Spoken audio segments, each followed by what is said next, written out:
let me see if I get this right. We need to borrow $10 billion from China, and then we give it to Musharraf, who's a military dictator who overthrew an elected government, and then we go to war, we lose all these lives promoting democracy in Iraq. I mean, what's going on here? And you're saying... So you would get out of Afghanistan and Iraq post-haste? I would. And my saying during the campaign was, we just marched in, we can just march home, there's nothing good can come of it, and it's an undeclared war, it's an immoral war, we don't have any money, the longer we're there, the worse it's going to get, and we just need to come home, we can't nation build, and besides, I will win this argument because we are bankrupt and we can't afford it, so it's going to end badly if we don't come to our senses and just say, let's quit this militarism around the world. I mean, we're in 130 countries, 700 bases around the world, and we cannot sustain these, and it's pumped up by both the left and the right in the Congress. Oh, we can't do away with this weapon, it would be bad for jobs. There's conservative Keynesianism and liberal Keynesianism, always government management, which always fails and gives us the financial crisis that we're in. You lobbied that the U.S. should be out of the UN entirely and we should disengage. So the idea, people look at that and say, you want us to disengage from the world. Isn't the U.S. a force of good in the world? No, I think it's the opposite. I want to really be engaged. I want to engage. These people who talk about free trade and engaging around the world, they've given us sanctions against Cuba for 4 years. That's true. So I'm the one that wants to trade and travel and deal with Cuba. And same way with Iran. I want to be engaged. I would say move the Navy away from there, talk to them and say, look, let's start off with a soccer game or something. You know, let's break the ice. Let's talk to people. Let's not threaten. What we have in foreign policy is we have two policies. One, we threaten them. And if they do our bidding, we give them a lot of money. If we don't, if they don't, we bomb them. And I say, just talk to them and don't threaten them. And this whole idea that North Korea is a threat to the United States or the Iranians are going to drop a bomb, it's sort of like the argument that we had to go into Iraq because Saddam Hussein was going to bomb Washington, D.C. I mean, it's nothing more than war propaganda to build up the military-industrial complex. In air, all empires end badly for economic reasons because you can't afford them. If you look out through all of history, eventually they collapse. And you may be militarily powerful, but eventually you undermine the finances. The Soviet system collapsed. I was drafted during the Cuban crisis. We thought we were going to have a hot war. We never did. The Soviet system collapsed, because they couldn't afford it and their system was non-viable. Our system isn't viable either. We can't have a current account deficit of $800 billion a year. We can't owe foreigners $2.7 trillion and think we can keep paying them interest and keep borrowing money. They'll quit doing it. And that's why the dollar's weakening.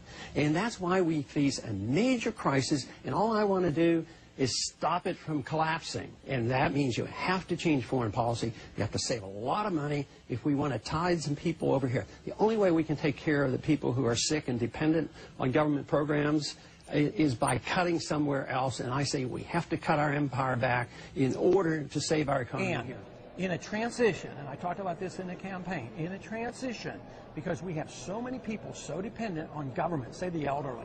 You know, my ideal society isn't going to arrive in a week or two or in a 4-year presidency. So my argument is that you can do that. You can take care of people, but never with a deficit, never by expanding the spending. It would be by cutting spending, and I would cut money overseas. I'd cut hundreds and hundreds of billions of dollars of this maintaining our empire around the world. Bring that money home, take care of the people who are dependent, and then work for the day where we can trust freedom once again and understand how free markets actually operate. Question back here at home. You're an obstetrician. You delivered, what, 4,000 babies over the course of your career in medicine. You did not, as I understand it, take Medicare and Medicaid payments from your patients. You either took nothing at all or you negotiated down.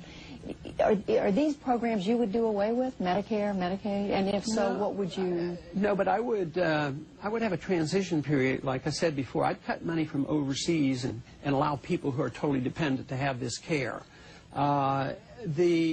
but I'd like to let young people get out of Social Security and have them get options to have their own medical care. Because I was raised at a time when medical care was provided by a lot of people, and they had no government programs, and I never saw anybody out in the streets. I worked in a hospital in San Antonio. It was a church hospital, and it was always the lowest charge or nothing, and everybody was taken care of. Today, everything is the maximum charge because everybody's on third-party payments. The government has to pay.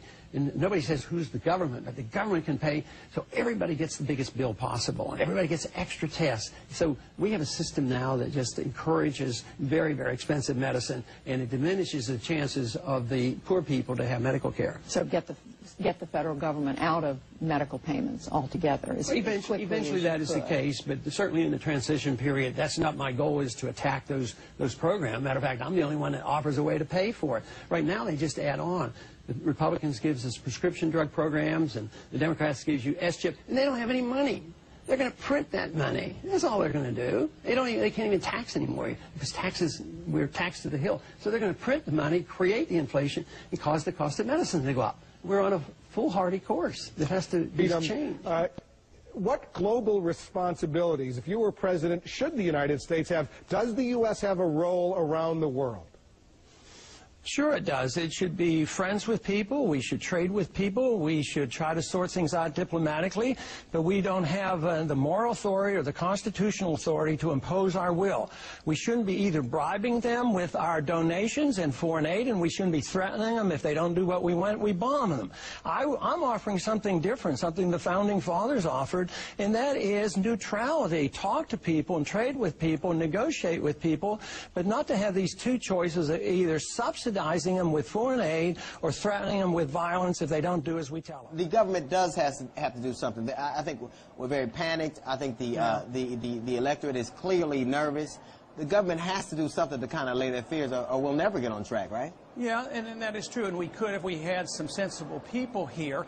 And even though I am a strict constitutionalist, I don't believe in most of these programs, I still have an interim set of priorities. I would cut $500 billion from overseas. I don't think it makes any sense to blow up bridges in Iraq and then pay to rebuild them to no-bid contracts where the corporations never rebuild. I say spend all that money back here at home. We could save enough money by just changing our foreign policy, cutting down on our deficit, and still take care of people that we have taught to be so dependent. We spend over $1 trillion a year maintaining the American empire, but nobody wants to give up on the empire. Wow. Not even this new administration. They're pursuing the Bush policies in the Middle East, and they're not cutting back.